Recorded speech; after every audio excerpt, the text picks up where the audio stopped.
Palabra y vida. Con el padre Manuel Horta, desde Sevilla.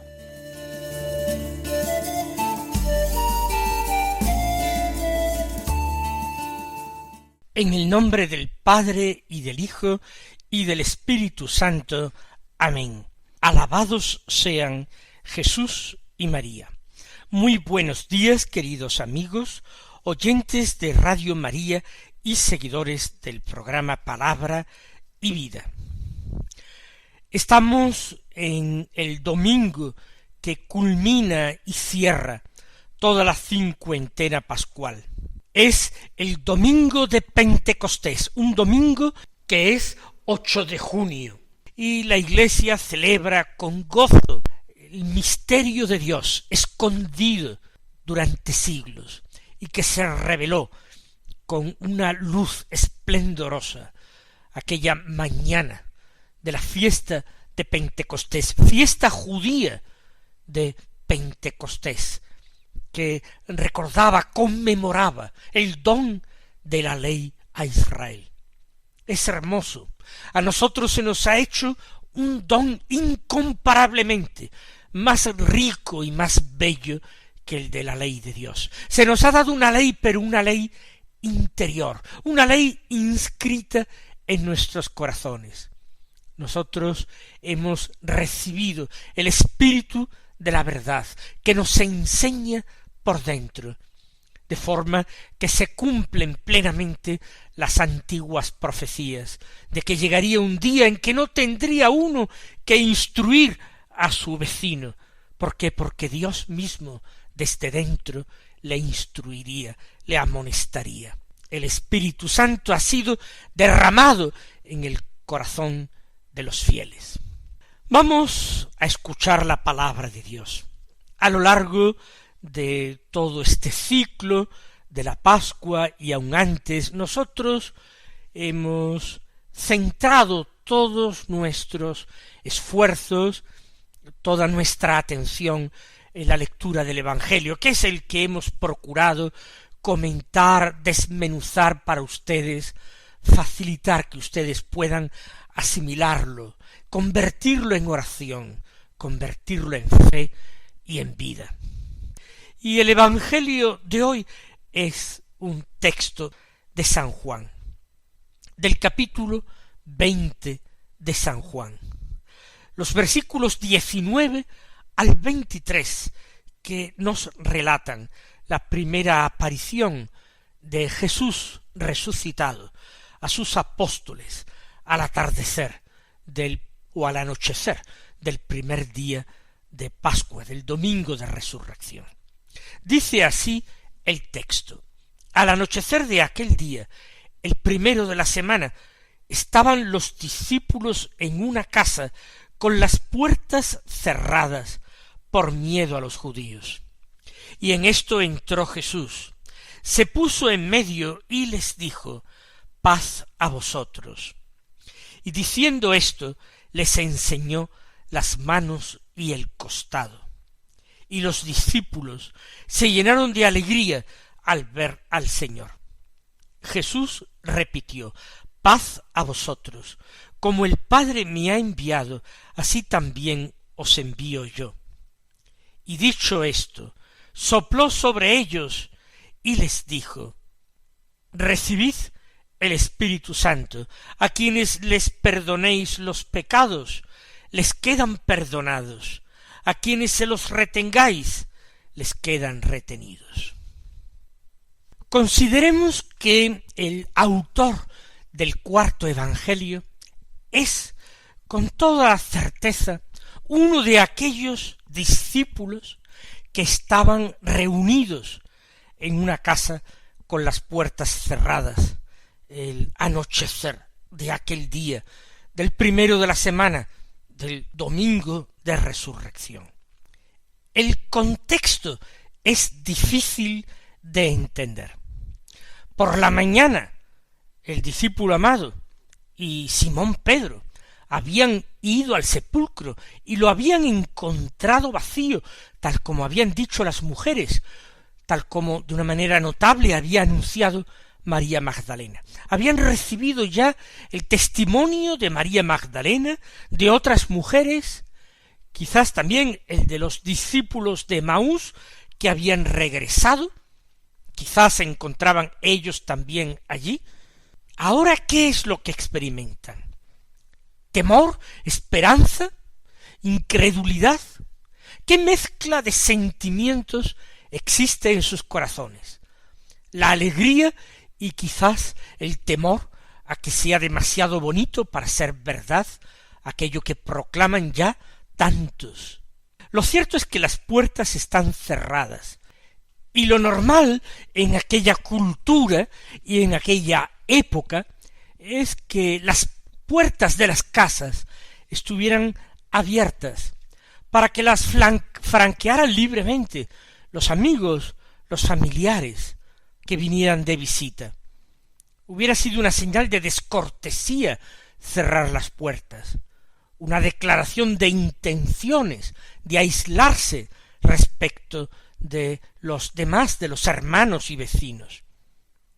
Hasta hace bien poco tiempo, en muchos de nuestros pueblos, no digo en las grandes ciudades, pero sí en los pueblos, y con más frecuencia en los pueblos pequeños, igualmente, las casas estaban abiertas todo el día y se cerraban solo por la noche.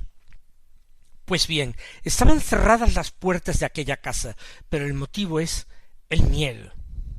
No es que quisieran aislarse, es que aquellos apóstoles quieren pasar desapercibidos, preferirían que todos se olvidaran de ellos. Pero son personas muy conocidas, porque han sido muchas veces vistos en compañía de Jesús de Nazaret. Y Jesús de Nazaret hace poco más de 2 días que ha sido ajusticiado, que ha sido crucificado fuera de la muralla.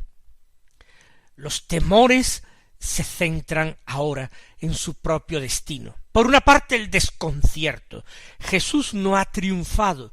La gente finalmente le dio la espalda, no se puso decididamente a su favor para traer el reino de Dios.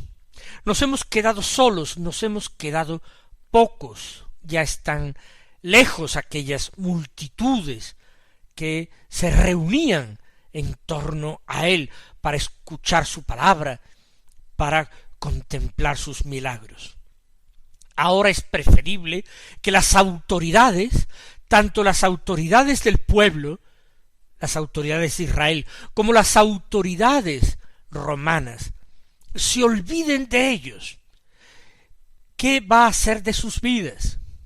¿Cómo serán capaces de volver a lo de antes después de haber vivido aquella experiencia única, inolvidable, de haber convivido con el Maestro aquellos años de vida pública? Estaban en una casa, al menos esto se mantiene. No se han separado, no se han disgregado. Jesús había dicho en la última cena una profecía: heriré al pastor y se dispersarán las ovejas. Sin embargo, ese pastor herido y muerto ha tenido una capacidad de mantener unido a su rebaño, más allá de su propia muerte. ¿Cuánto tiempo podrán conseguirlo? Si sólo cuentan con sus fuerzas, con sus propósitos, con sus ánimos, si sólo cuentan con esto, ¿cuánto tiempo serán capaces de permanecer unidos?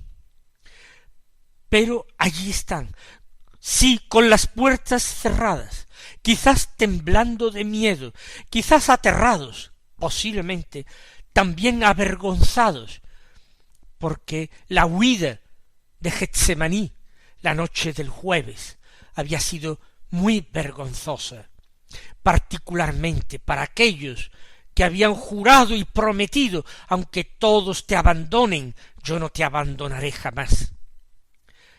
Allí estaban ellos, con su vergüenza y con su miedo, con su corazón herido, porque ellos amaban a Jesús, por él habían abandonado sus hogares, su profesión, su vida ordinaria, se habían puesto incondicionalmente a su servicio. Más aún, habían gustado ya las mieles del apostolado, porque Jesús los había enviado primero a los 12, de 2 en 2, a anunciar el evangelio del reino, y a expulsar demonios y a curar enfermos. Y la experiencia había sido gozosa. Regresaron diciendo: hasta los espíritus se nos sometían. Después el Señor de nuevo los había enviado de 2 en 2, pero en unión a otros 60 discípulos de primera hora, muy fieles. Fueron en total 72 varones, fueron a predicar el evangelio y también a acompañar la predicación con signos de vida y de poder, curando enfermos y expulsando demonios. ¿Y ahora qué? ¿Ahora podrán actuar en nombre de Jesús después de que lo abandonaron? ¿Hay acaso posibilidad de ser perdonados? Sí, Dios nos perdonará, porque el Dios de Israel es el Dios de las misericordias. Pero ¿y Jesús? Nos perdona Jesús, nos sigue contemplando desde Dios. ¿Por qué no hemos podido finalmente despedirnos de Él? ¿Por qué no hemos podido marchar con Él, a unirnos con la voluntad de Dios, aunque fuera una voluntad de pasión y de muerte? ¿Cómo lo dejamos solos? ¿Cómo no fuimos siquiera al Calvario, menos el discípulo amado? Y están en esta situación que, como ustedes se dan cuenta, es una situación compleja. Y en medio de esta situación compleja va a haber una intervención de Dios formidable que les va a dejar el corazón apaciguado, lleno de paz, llena de alegría su alma, lleno su espíritu de fervor. Dios actúa de una manera impresionante, de una forma rápida, fulgurante. Es Jesús quien se aparece de repente en medio de ellos, y están cerradas las puertas, y nadie se las ha abierto, y él, el que estaba muerto, el que había quedado depositado en el sepulcro, bien cerrado, con una gran piedra, y no sólo cerrado, sino sellado, lacrado por el Sanedrín, con el sello del sumo sacerdote. Ese está en medio de ellos para decir: paz a vosotros. El cuarto evangelio no narra Pentecostés. Solamente Lucas, en la segunda parte del evangelio, el libro de los Hechos de los Apóstoles, narra lo acontecido aquel día. Pero en San Juan ya hay, en esta explosión fulgurante de Espíritu Santo, de donación del Espíritu Santo por parte de Jesús, ya hay una promesa de Pentecostés. Paz a vosotros. La paz que es el resumen, el culmen de todos los dones de Dios, de todos los dones del Espíritu Santo. Paz a vosotros. Jesús la va a desear en todas o prácticamente todas sus apariciones. Y dicho esto, les enseñó las manos y el costado. Esas manos que habían sido heridas. Ya el profeta lo había anunciado en el Salmo: me taladran mis manos y mis pies, y puedo contar todos mis huesos. Ningún hueso se le había roto, pero sus manos estaban taladradas, y lo mismo su costado. Y ese recuerdo emocionado por parte del discípulo amado, que había sido el único testigo entre los apóstoles de aquella transfixión, es decir, de la lanzada del soldado romano que atravesó el costado del cuerpo de Jesús. Allí está Jesús mismo exhibiendo aquellos signos que ningún otro podía exhibir. que era imposible que el espíritu del mal, el diablo, pudiera imitar, porque el mismo espíritu del mal, Satanás, estaba estremecido, estaba avergonzado y humillado, sabía que le había llegado su hora, la derrota definitiva y total. Esas heridas luminosas, esas heridas inimitables, la prenda de nuestra salvación. Vamos a darle gracias al Señor, porque a cada uno de nosotros quiere hacernos partícipes de la misma gracia y de la misma experiencia, de la gracia de la paz, de ese don del Espíritu Santo y de esa otra experiencia extraordinaria, de sus heridas sacratísimas y luminosas, de sus heridas redentoras e inconfundibles. El Señor quiere que también nosotros nos acerquemos a ellas, las toquemos, las experimentemos y finalmente entremos en ellas, para en ellas particularmente, en la de su costado, vivir y morir. Oramos diciendo: dentro de tus llagas, escóndeme.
Imaginamos lo que pudo ser aquel encuentro, aquel reencuentro. Imaginamos el corazón cómo le saltaría en el pecho, cómo palpitaría desbocado. Imaginamos el sentimiento de amor y al mismo tiempo de humildad, de compunción que embargaría aquellos corazones.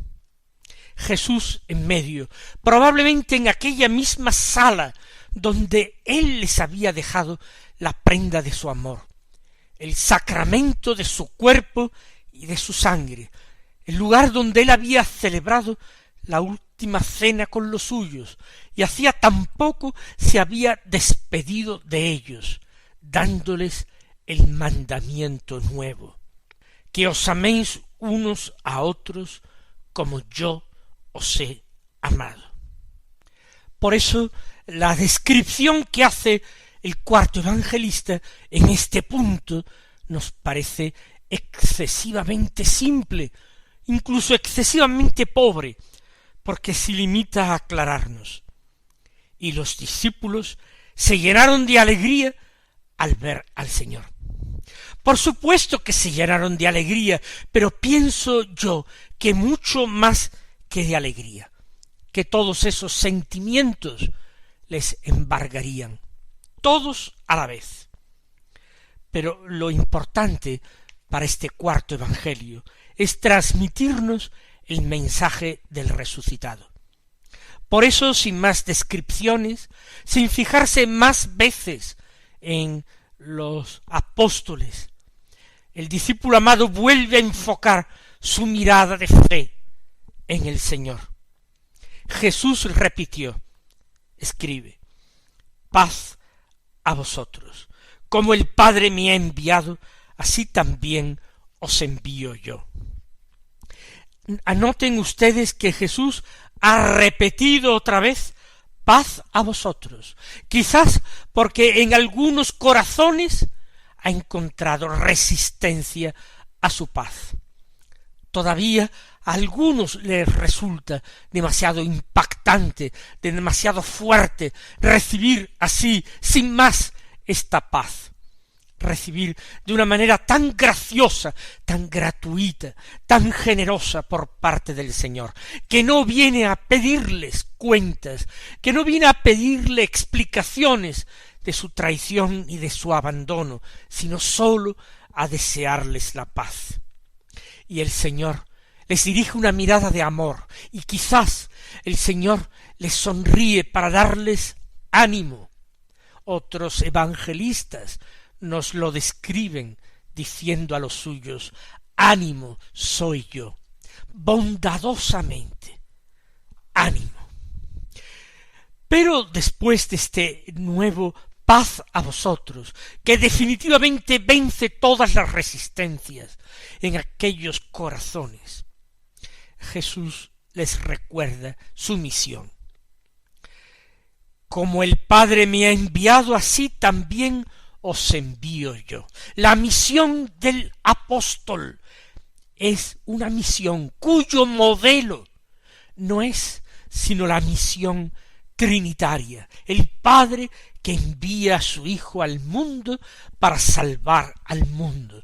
De la misma manera, exactamente de la misma manera, sin otro modelo que la Trinidad Santísima, Jesús envía a los suyos al mundo para salvar al mundo. Y no envió solamente a aquellos hombres, nos envía a todos y cada uno de nosotros, los cristianos, los bautizados, cada uno según el estado de vida al que hayamos sido llamados, como pastores del rebaño de Dios o como pueblo de Dios fiel, pero todos hemos sido enviados por Cristo al mundo para salvar al mundo. Y nos fijamos en Cristo, nuestro modelo, como fue su misión, tiene que ser la nuestra. Y para desempeñar esta misión, Él sopla sobre ellos y les dice: recibid el Espíritu Santo. Y con esto me quedo en esta solemne fiesta de Pentecostés, en que nosotros también hemos recibido la efusión del Espíritu, en el bautismo, particularmente en el sacramento de la confirmación. Demos gracias al Señor, respondamos a su llamada y con una gran humildad y pureza dispongámonos a partir también nosotros en misión, aunque sea en nuestra vida ordinaria. El Señor os bendiga, el Espíritu os colme de sus dones, y hasta mañana si Dios quiere.